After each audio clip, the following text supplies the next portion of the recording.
Hey everyone, welcome to our last installment of our conversation about who is my neighbor.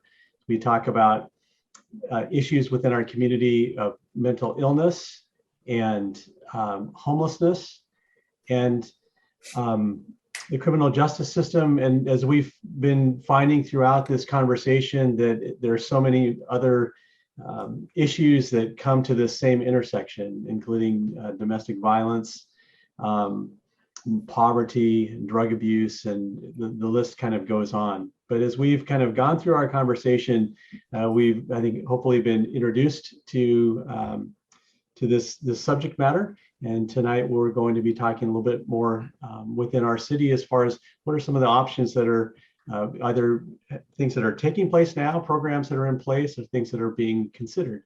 My name is Matt Paul. I'm a pastor of First Presbyterian Church. So those of you who are don't know me or might be joining us later on, watching us on YouTube, I'd like to open us with a word of prayer, and I'll turn it over then to Don to introduce our guests.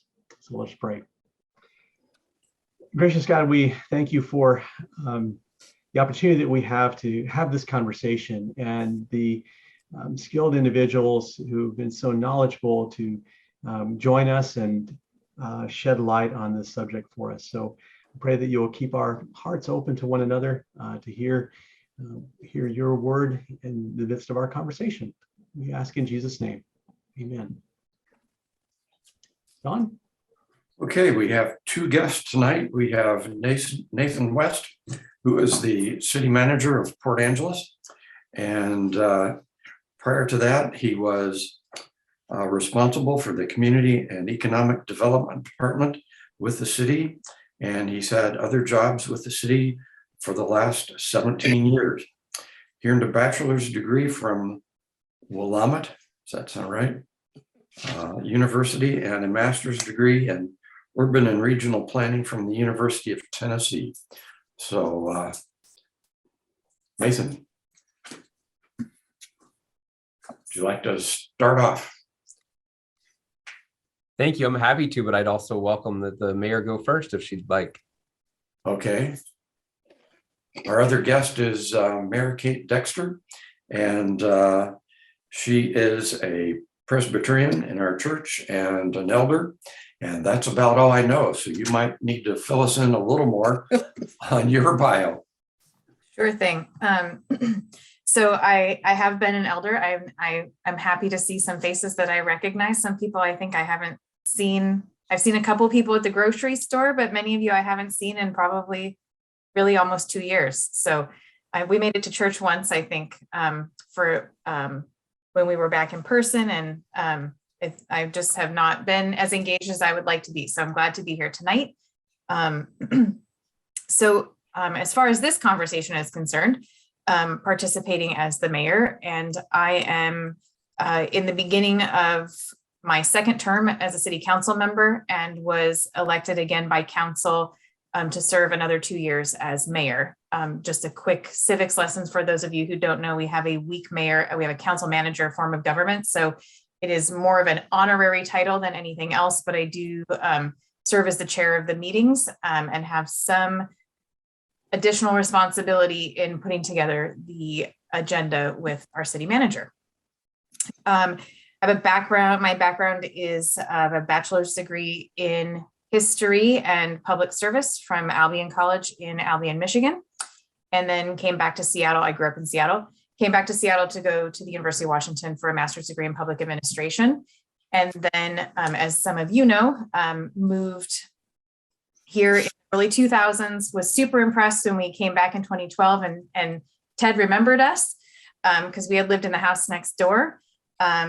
And now the kids and I are here on the east side of town, and we look forward to seeing you again soon, I would say. Not relevant to tonight's conversation, but so I've always had an interest in policy and public service, and was grateful to be in a community where I felt like it was a good fit to run for council. So here I am, and we're happy to be talking to you tonight.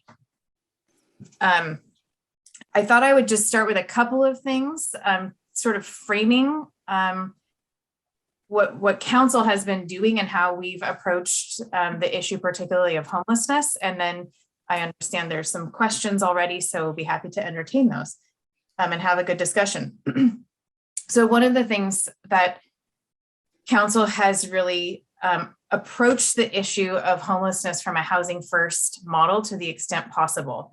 The places where we have seen successful reduction in the unhoused community are places where they say, in order to get all of the other ducks in a row, you need to have a roof over your head, a safe place to stay.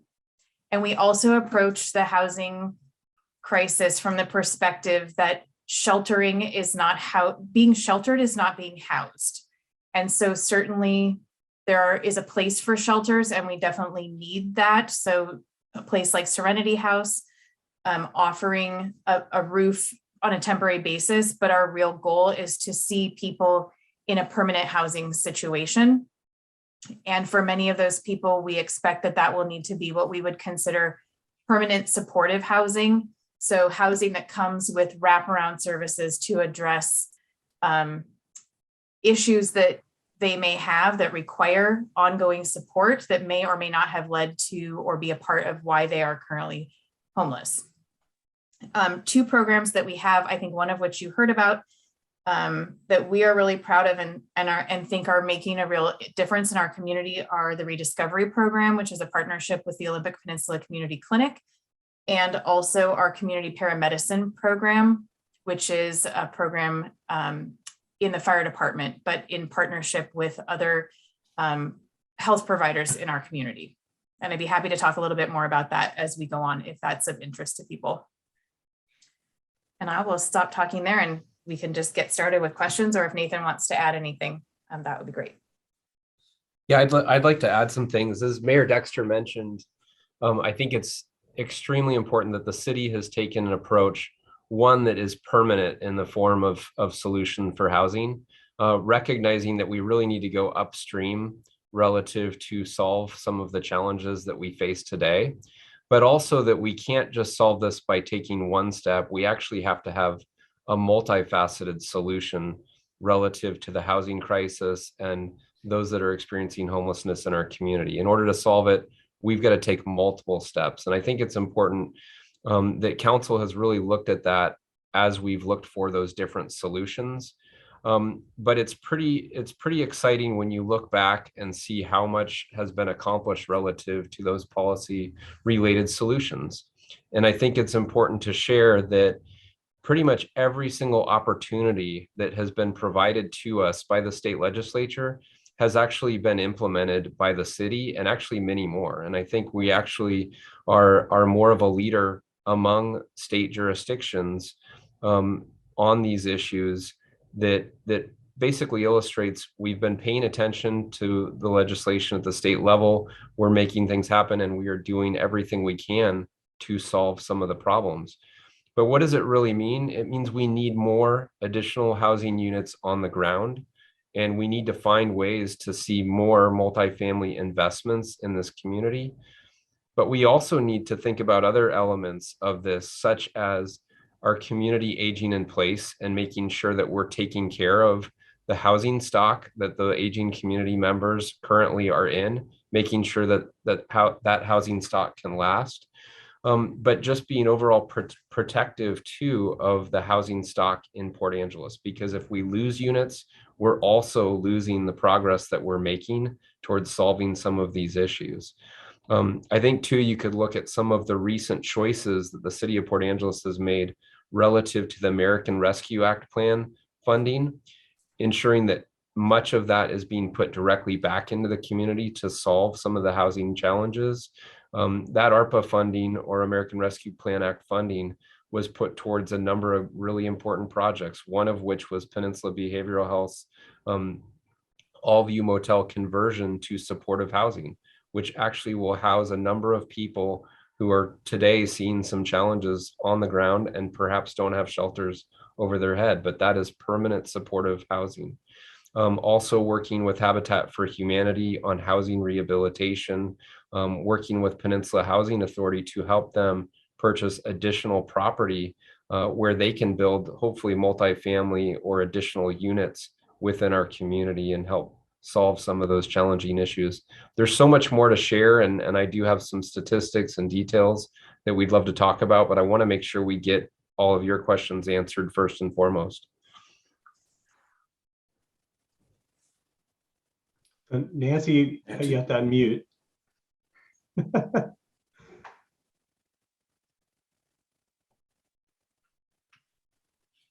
City of Sequim has done a lot of talking about actually building or purchasing a unit somewhere for the homeless, for affordable housing.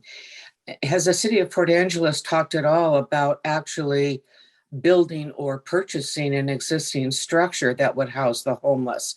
Or are you mostly looking at the nonprofits in the area to pick up the slack?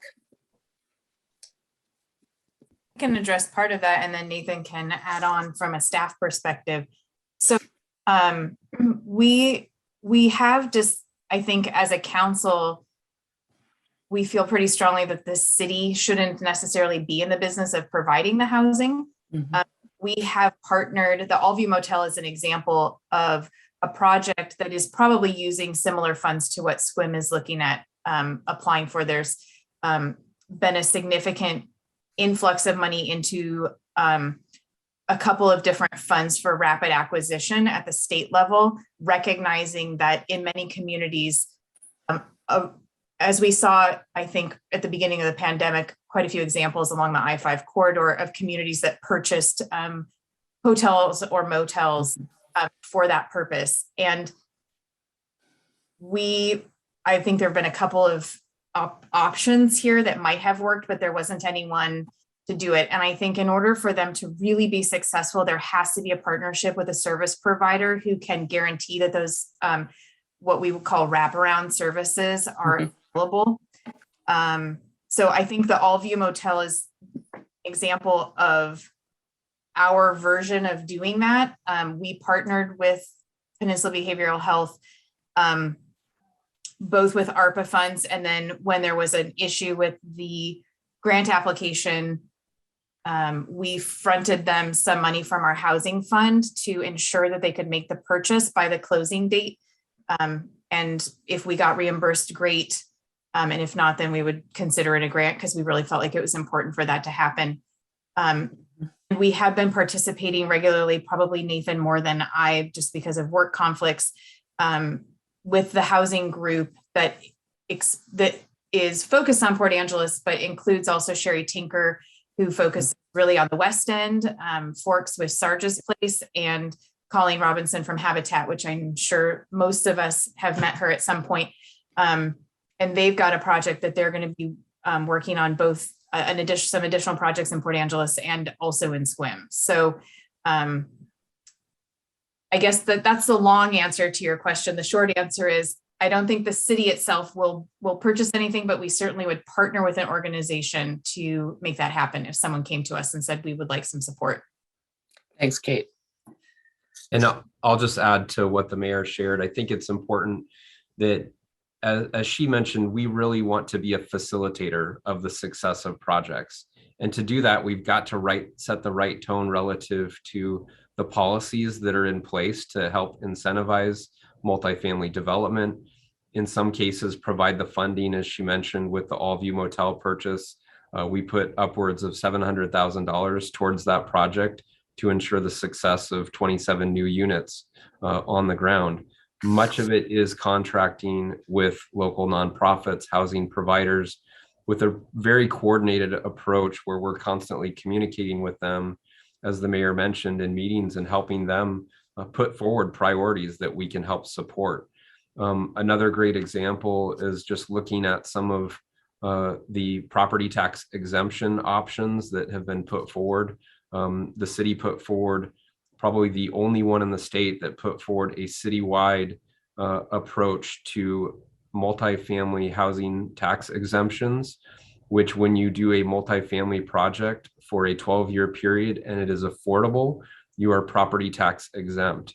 If you do a general attainable housing project and put that forward, you can receive, if it's multifamily, you can receive 8 years of property tax exemption. Those are just a couple examples of incentives that we're putting out there, and a bit of a toolbox that really helps projects be successful.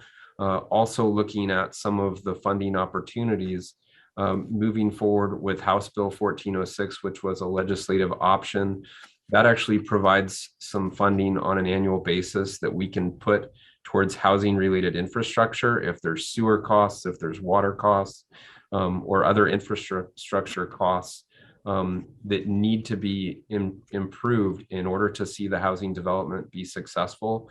Those are things that we've built into our plans and have funding available to help out with. Thanks, Nathan. Yeah, so just as a housekeeping here, so we have a few questions that will be thrown out to Nathan and to Kate, and then we'll open it up for other questions. If you have a question on your mind, you can use that raised hand function, and that way on my little screen here, it'll pop up to the top of the list so I can call on you. So remember, that's different than the clap your hand function. It's the actual raised hand, so it stays up. If you're having trouble with that or would rather have us ask a question, you can type that in the chat box. I was curious about when you talk about affordable housing, what would that equate to as far as a rental amount? So Nathan I think we can both address these from slightly different perspectives where appropriate, but what we have talked a lot about at the council level is the rates of homelessness are impacted by the number of units that are $1,000 or less a month. And as we see right now, there is a dearth of that, except where there are subsidies, really. I mean, we're really running into this dangerous place where, and where we're really worried about people becoming homeless who are currently housed. And that's one of the other focuses that council has. What can we do to keep housed people housed? So that's why one of the things we did during COVID at the very beginning, and staff exceeded our expectations in saying, where are some funds? What can we do to actually, from a cash value perspective, support people when we had no idea what was coming from an economic perspective, but an expectation that it was going to be really bad for some people. So we put almost $1 million into relief for utilities, which of course are by us if you live in the city.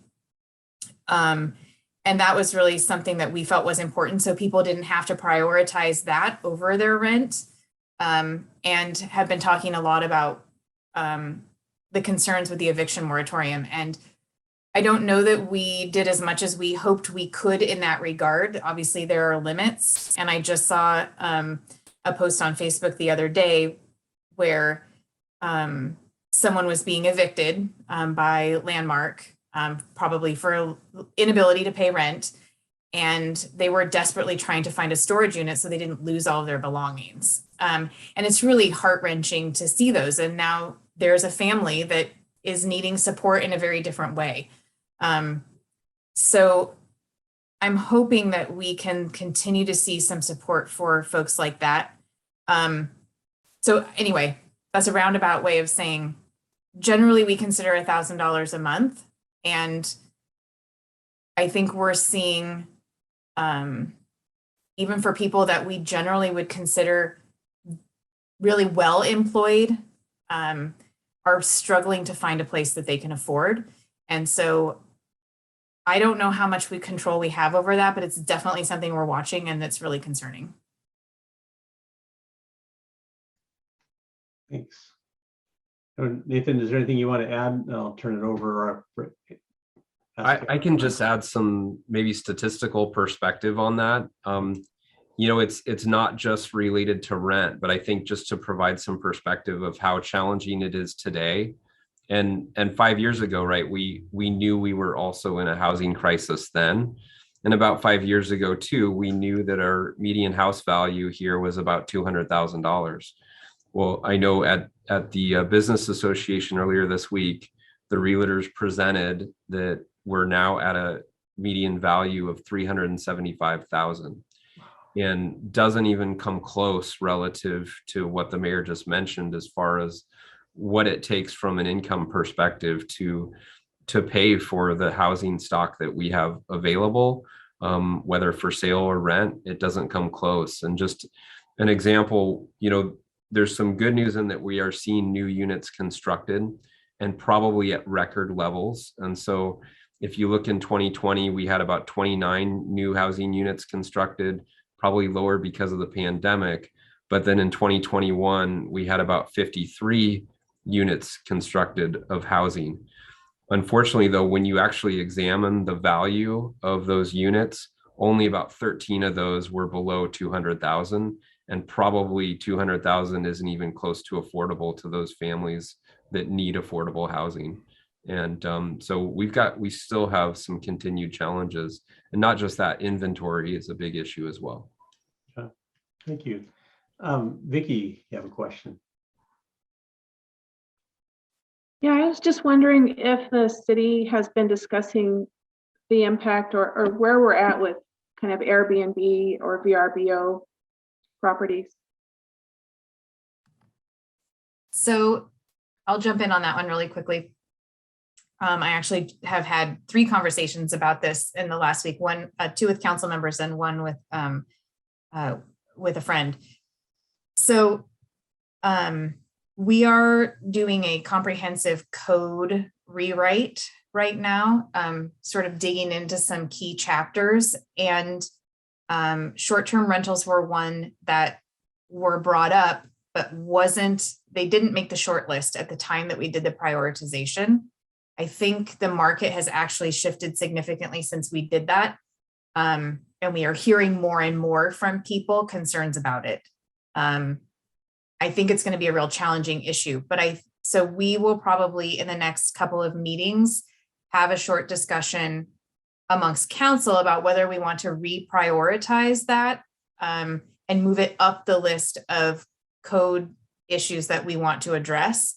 And I think for this group, because you are engaged and interested, any code changes that we make along those lines would come with a lot of community input. And so certainly if you have strong feelings one way or the other, we would love to hear them. I think it's important to know though, and Nathan can address this a little more specifically if people are interested. There are very few parts of Port Angeles in which Airbnbs are actually allowed. And so we have a lot of people running Airbnbs that don't actually, they're not actually, I don't know if illegal is the right word, but they're not legal. But we don't really have a mechanism for enforcement around that right now, either by capacity or by rule. And so I think that's one of the things, if we are going to regulate them, we will need to probably build on or use some examples that have been, we don't need to reinvent the wheel on this one because lots of communities have regulated. I think we'll need to create a mechanism that will have some enforcement capacity, because we do see a lot of people converting houses that they shouldn't be right now, but we don't have any way really to shut them down. And just to share generally by code, in our high and medium density zones, as well as our commercial zoning districts, those are the areas that historically we would have permitted or allowed.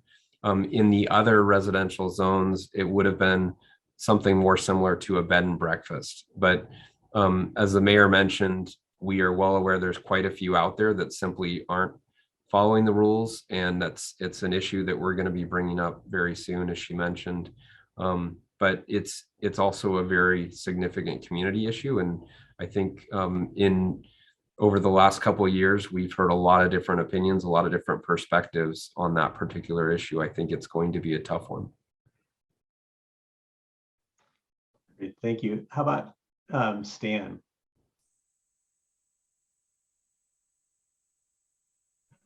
Stan, do you have a question? Yeah, I was unmuting myself.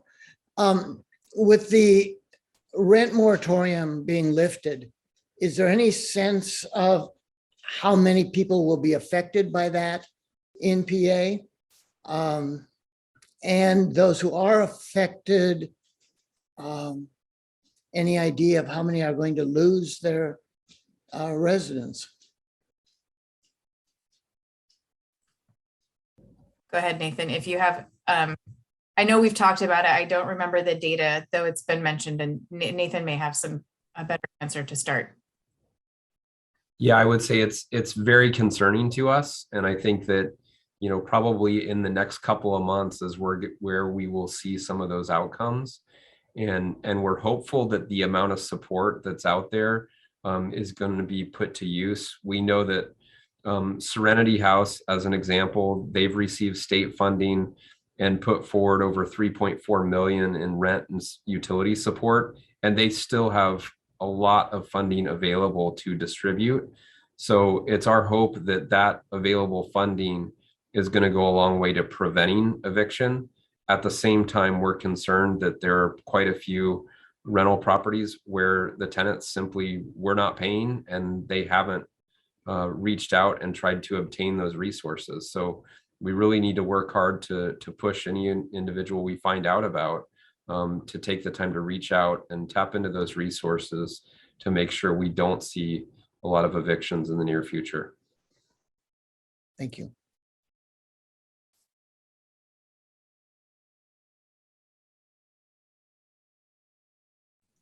Martha, go ahead.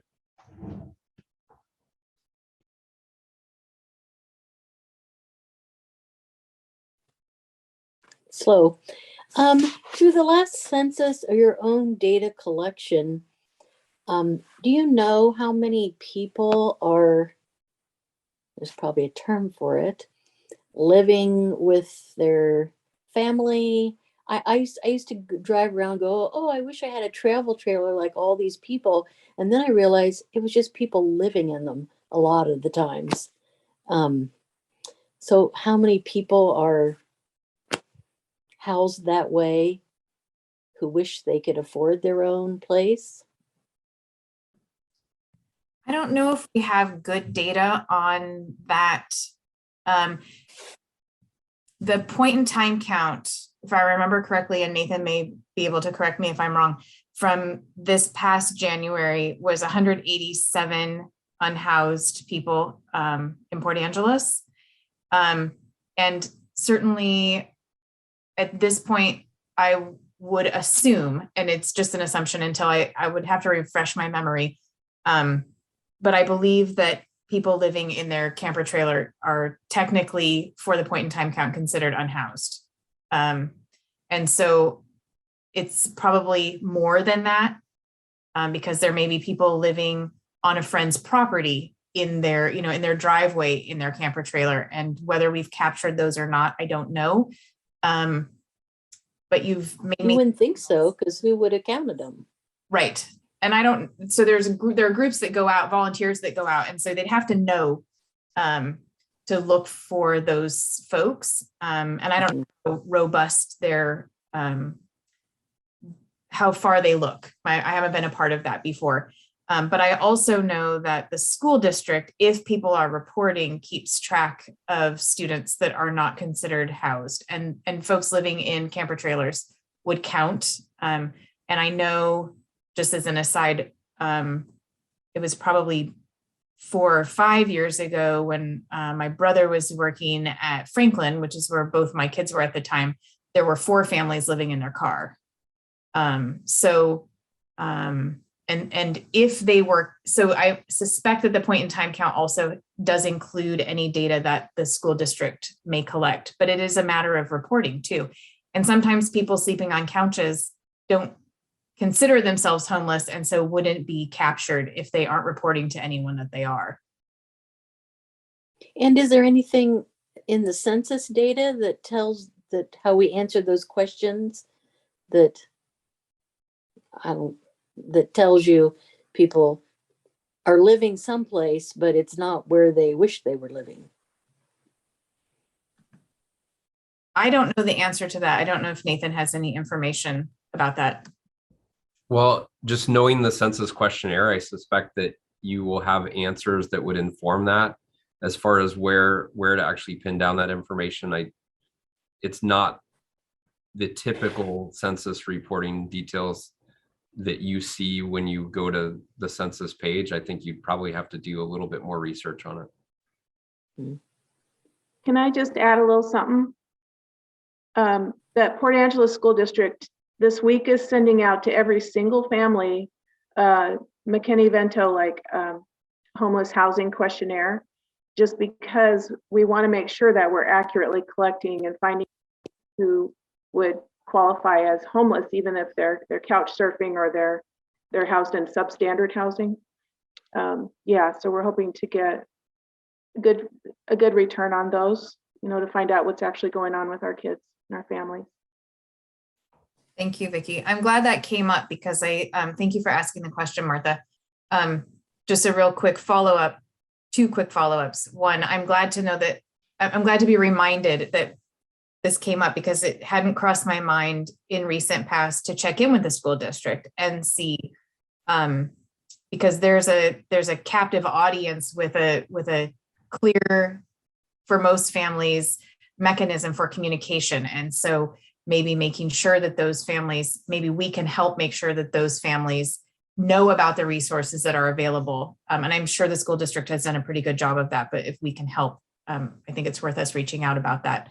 And then to Martha's question, one of the things that we considered early on that Council Member Lindsay Schroman Warren brought, that we heard a lot of pushback against for a variety of reasons, some of which were really valid, but maybe something worth considering again in the future, particularly given where we are now, is allowing people to register their camper trailers. For example, if you have your fifth wheel and you're not going anywhere over the winter, and maybe you know of a family that needs a place to live, that you could register it, license it as it were, and then use it as an opportunity, give them an opportunity to live in it for rent.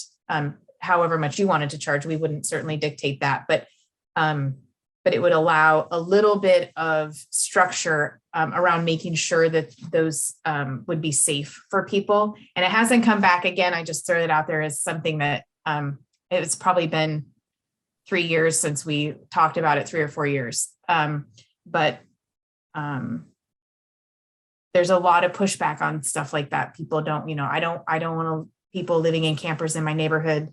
And I think, well, they're unfortunately already living in a lot of neighborhoods, just illegally parked on the street. And we would really like to create a pathway away from that for people, because it's certainly, when you look at those places, not an ideal living situation, regardless of their circumstances. Peg?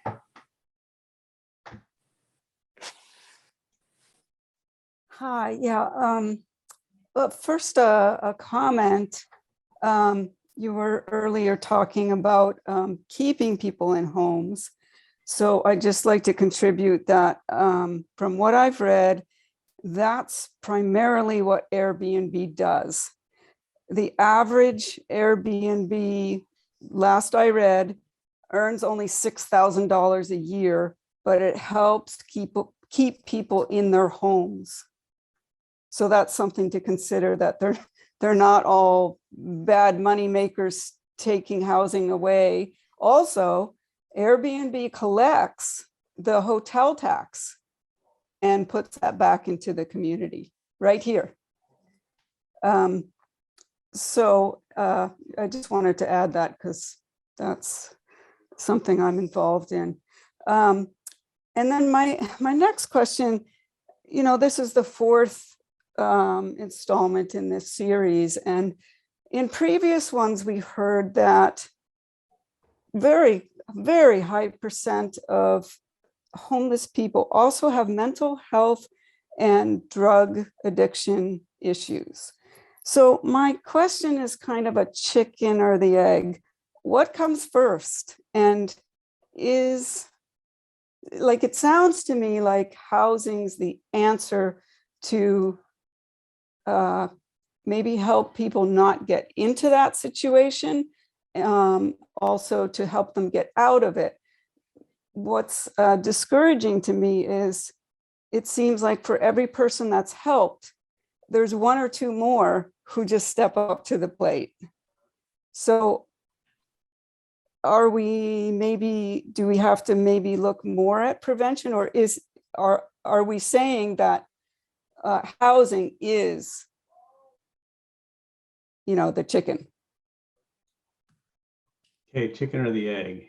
Yeah, I think, but in some ways that's the $1 million question, but I think this is just my own perspective and how I am approaching things at the council level and just sort of in life.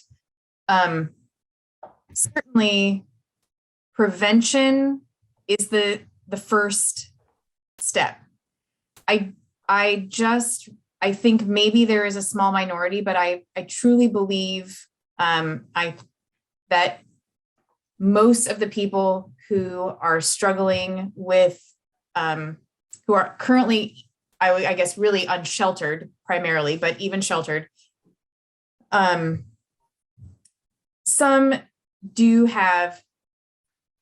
they were predisposed, just have some mental health challenges that makes life difficult and creates a need for a kind of support that we have not provided as a society in recent past. I also think that being homeless is traumatic. And so if you, and often they have many traumatic experiences. I am not someone who is working directly with the homeless population. So I don't want to say that I'm an expert in this, but in talking to folks who, like people who work for Rediscovery and that sort of thing, I really feel strongly that they are, what they're seeing is worth prioritizing, that if you are in a horrible situation, you will do something to escape it. And sometimes that's drugs. Also, so I think for some people, one came first, and for some people, being homeless came first.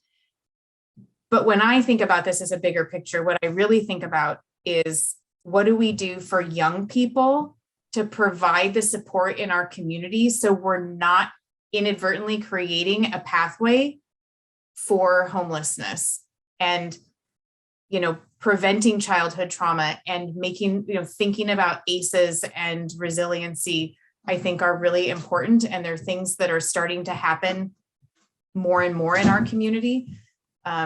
And I don't know how long that will take to see an impact, but I hope that we will start seeing some shifting as we build those support systems for young people. And I think there are very few, at least this is what I have been told, and so I want to believe this, but there are very few people who are currently outdoor homeless who are choosing that. Some people are, an example from, and I don't know what kind of stories you heard from Rediscovery, they certainly have the stories to share, but one of the stories I heard from Rediscovery that Amy Miller shared was a veteran from Forks whose home burned down while she was in it, and she escaped, but it was very traumatizing, and she already had some PTSD from her time in the service. And unfortunately, she was discharged, I don't recall the circumstances, or left to just short of qualifying for her veterans benefits. So she wasn't able to get support services from the Veterans Administration. But once she had this house fire, she was homeless, and it took a year of working with her to get her past the trauma of the fire and being inside for her to take a step to come indoors, even in a shelter situation. And so I just think it's so complex for everyone. And that's why I think it's really important that we continue to work as much as possible to provide the services that can fit so everyone can plug in somewhere. And, we also hear that sometimes one of the things I think is valuable that we have been doing also in our police department to the drug issue is our police officers started carrying Narcan quite a long time ago. And so it's very common, I am told, that when someone has an overdose and is revived with Narcan, it is the trigger for them. It's their rock bottom. It's the, okay, now I want treatment. I don't want that to happen. I don't actually want to die. And we struggle in this community with finding places for those people to go. And so the more we can continue to, we can focus on housing, we can support the organizations that are providing all of those other services. And I'm grateful that you all are engaged in in this discussion, because I think, you will come away with your own ideas about this. But I think engaging in the discussion is really just an important first step, and to be aware of what's happening and where you might want to plug in to be supportive. So I just want to add to that briefly, just to share that, as the mayor mentioned, really, if you're looking for upstream solutions that are long-term prevention, you're also wanting to think about and dedicate resources to prevention, which means taking care of our youth in the community, and really looking ahead at all of the kids in this community, how they grow up, the experiences they have. And I think that's part of why City Council has made it such a high priority that we're also supporting childcare. That it's a legislative priority to ensure that we're seeing mental health care resources available to the children of Port Angeles. And I think it's really valuable and important to take the time to think about every single individual that is growing up in this community is going to be part of this community in the future and have an impact on what we're seeing on the ground then. And if we're not helping those kids now today with resources and needs, we're going to have more challenges in the future. So starting with our youth is such an important place to start. And I generally don't want to endorse one particular organization, but just an example of an organization that's really started a lot of outreach and dedication. We've seen a group step up called Prevention Works, and they've actually started out with some educational opportunities for parents in the Port Angeles community and beyond. And I think they do a really good job in their promotional work of sharing that really there's 8 things that every child in our community needs. And that's security, stability, consistency, emotional support, love, education, and positive role models. And that really is a massive part of the solution here. And it's something we need to be thinking about. Hey, Kate, I know you mentioned earlier the Paramedicine Program, and we've talked about that personally a little bit too. Tell us more about that. Sure. So first of all, the Community Paramedicine Program, to me, is one of the best examples of powerful partnerships in our community. And I will just, as a quick aside, say that I certainly appreciated Port Angeles and all of the amazing people in it really quickly when I got here. But as I ran for office and the longer it hasn't been that long, but as I've served, I'm just more and more impressed with how caring and engaged people are in this community. So I just want to put that out there, because I think you all are a part of that, and it's really impressive to see. So, and hopeful. So the Community Paramedicine Program was started by our fire department, was heartily endorsed in its concept by the council. And it is a partnership. Nathan can fill in the partners I'm forgetting, but Olympic Medical Center is a funding partner. North Olympic Healthcare Network is a funding partner. And I believe Lower Awakallam Tribe is a funding partner, or has been. So we currently have, again, Nathan, correct me if I'm wrong, 3. Clallam County as well. Oh, Clallam County, thank you. So we have 3 now. It started with 1 paramedic that said, sure, I'll volunteer to do this work. So I'll just use him as the example. So they go out and they'll partner often with Rediscovery to connect with individuals in the community. And we have seen, Nathan may have the data available to him so he can give it to you. We just had a presentation from Chief Dubuque recently, but the data would indicate that the outreach from community paramedicine has saved hundreds of visits to the emergency department. And an example that Daniel Montana gave, he was the original community paramedic and is still doing the work, which I just think is really powerful, was powerful to me. And there's a lot of great stories, but this one is particularly relevant to the topic tonight. There was an individual in Port Angeles who suffered from a pretty significant psychotic mental health disorder and had upwards of 30 police contacts a month because of her behavior. And one of the cool things which you may have heard about with Rediscovery is the Olympic Peninsula Community Clinic has providers who can prescribe injectable antipsychotic medication. And so through Rediscovery, this individual was introduced to Daniel Montana and decided that she liked him, he says. So he spent some time building a relationship with her and got her to agree to this monthly injectable antipsychotic medication. And she is now living in an apartment, and he goes and has coffee with her once a month and gives her medication. And she hasn't had any police contacts since he started working with her.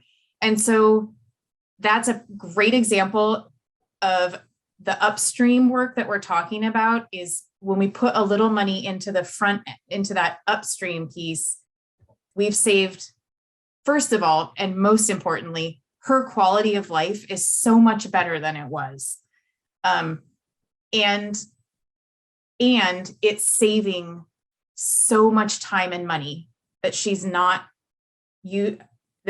isn't taking time away from the police doing other work, that she isn't ending up in the emergency department.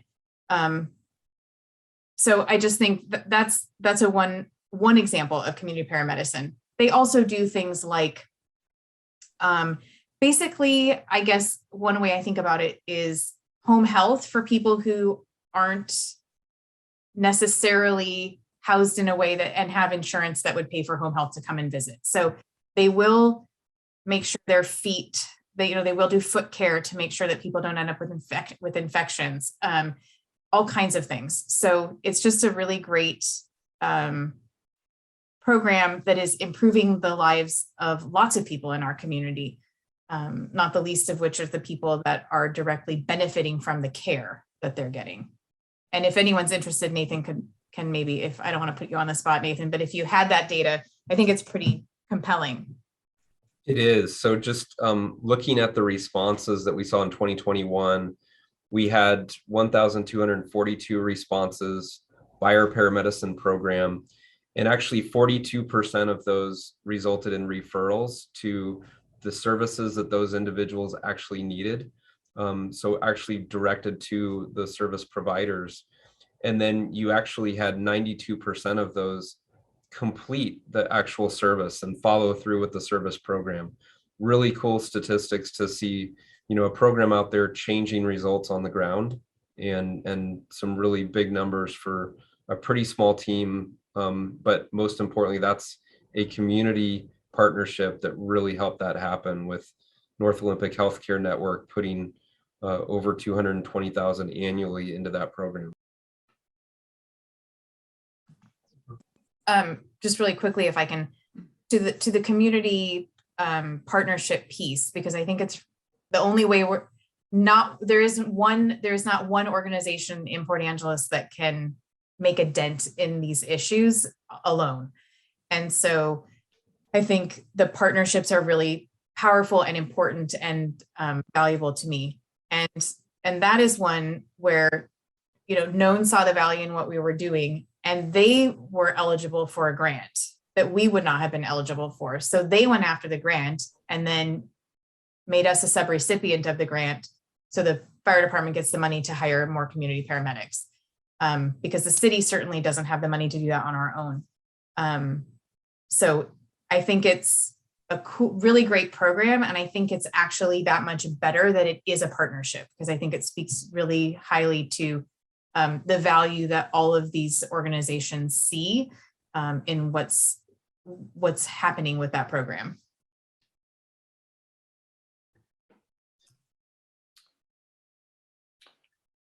Vicki and Bruce, you had your hand up earlier. Do you have another question or? Sorry. Oh, I was just in response to Peg's really great question about like the chicken and the egg. And then I think basically Kate kind of said what I was going to maybe mention about risk factors and protective factors, especially for young people. And that stable housing is a real protective factor in setting them on a better path in life. Whereas homelessness is a big risk factor for leading to poor outcomes for them later. Hey, Nathan, might have been around the time that we moved here that you spent a night out on the streets yourself, and I think, did you stay at the shelter at Salvation Army? Do you want to talk about that experience? We did, yeah. So Councilmember French and I actually took some time and wanted to see what the experience was like. And so ultimately we were pretty much at dusk. We went out and found different locations where people were congregated experiencing homelessness, got to know some of those individuals, had the opportunity to talk to them, learn more about what some of their challenges are. I think first and foremost that I like to share about that is just a recognition that these individuals are our friends and family members, the people that are friends and family members of the people that we know and work with every day. And I think that's very much striking. And oftentimes you hear contradictory statements within the community. I think it's important that the vast majority of these individuals are in fact from Port Angeles or have lived here for a very long time. But it was a very challenging situation relative to just, for us, it was just one night, but the shelter experience was probably less than desirable. It, as I understand it, has improved to some extent since we were out there, but really not a lot of sleep to be had in the shelter situation. Really cramped quarters. Basically, it's like a quadruple bunk bed setting where you've got people directly below you and you've got people directly above you, and everything. You basically can touch 6 other people within an arm's reach, and not a very fun place to stay, and definitely not a good place to get sleep. And at that point, Serenity was not open with as many hours as they are today. And we were actually woken up at 4 a.m. and sent back out to find our way to breakfast the next morning, which was over at Salvation Army. A lot has changed since then, but it's a challenging experience, really difficult to find restroom facilities, really difficult when weather is difficult. Where do you go to actually find shelter and to find a place where you can stay dry? Unfortunately, that happened to be the morning we woke up was the morning where we had the massive windstorm that took out the Bonneville Power Administration lines. And Mike French and I were not starting off on the right foot for that new emergency coming our way. You had day jobs, huh? Yeah. I've got a question and no raise the hand facility on my computer somehow. Anyway, this is for Kate. It seems to me part of the problem is that there are so many employers out there who are not paying their employees a wage that they can live on. Any chance of the council passing a minimum wage that's closer to a living wage? Well, my short answer is probably not. We did address we had a council member who requested that we discuss, so we did passing a mandatory, I forget the word I'm looking for right now, but during COVID, when the grocery stores in Seattle, for example, mandated an increase in wages for the employees that were having to work during the beginning of the pandemic. And we considered that here, and the measure failed. I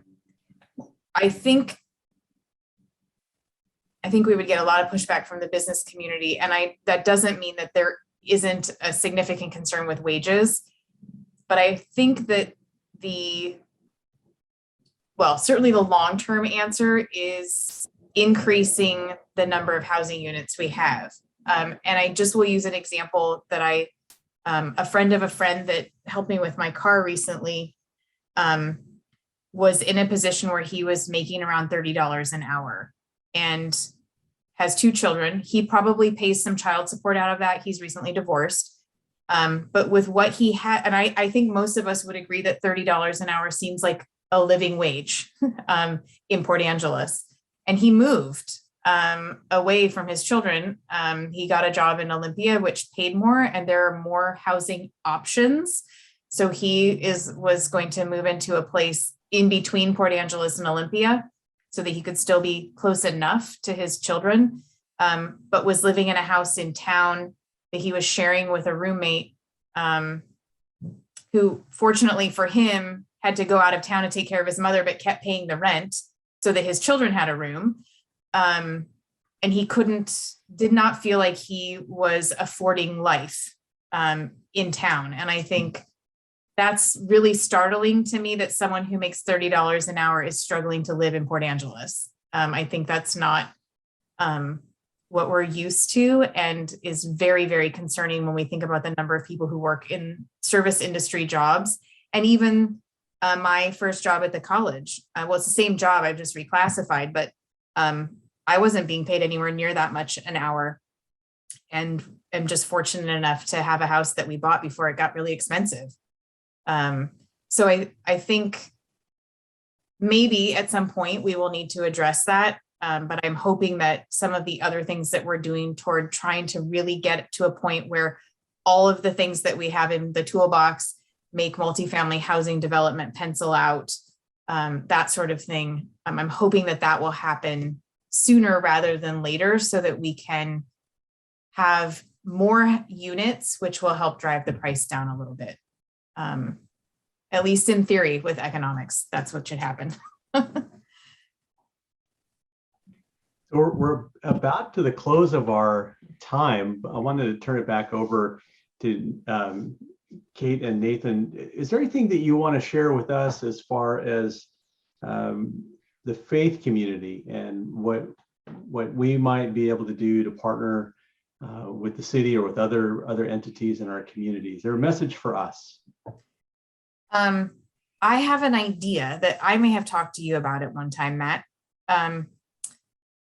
That my parents' church in Seattle did this. And I think we don't have anyone to provide the support structure for this right now, but something that I have thought about, where I think our faith communities could be really valuable because they have church buildings.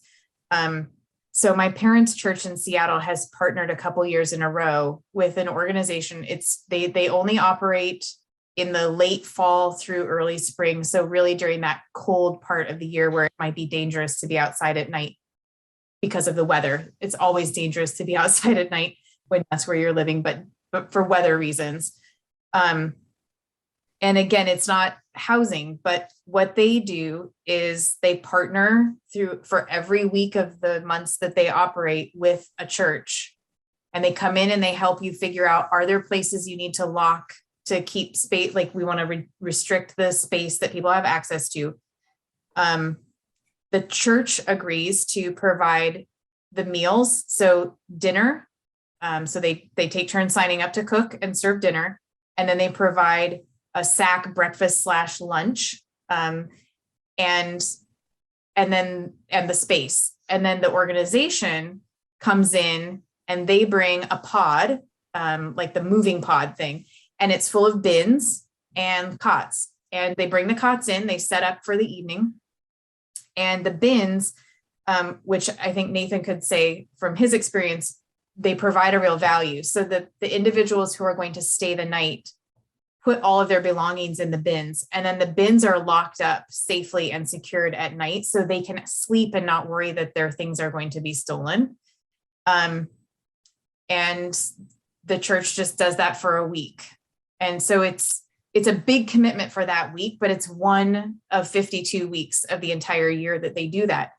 And I've really not had the capacity to figure out who might be able to spearhead that here, but I really would love for someone to do that, because I think we have churches who, like ours, might be willing to do that for a week with the support and the staffing that are going to be there overnight and provide support. And these are people that they work with regularly and they know.